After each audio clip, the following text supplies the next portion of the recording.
ఏమిటి బొబ్బట్లు అనుకుని చూస్తున్నారా? కాదండి, గోధుమ పిండి అట్లు.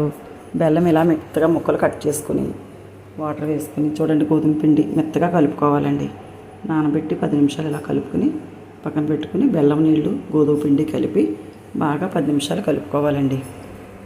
ఇలా కలుపుకున్న తర్వాత చూడండి, ఇలా పిండి ఇలా లూజుగా ఉండాలి, ఇలా ఉండాలండి. ఇప్పుడు అట్ల పెనం స్టవ్ మీద పెట్టి దలసరిగా వేసుకోవాలండి అట్లు. పిల్లలకి ఆహారం చాలా మంచిదండి. బెల్లం అంటేనే ఐరన్ కాబట్టి బెల్లం గోధుమ పిండితో చేసిన అట్లు చాలా బాగుంటాయండి.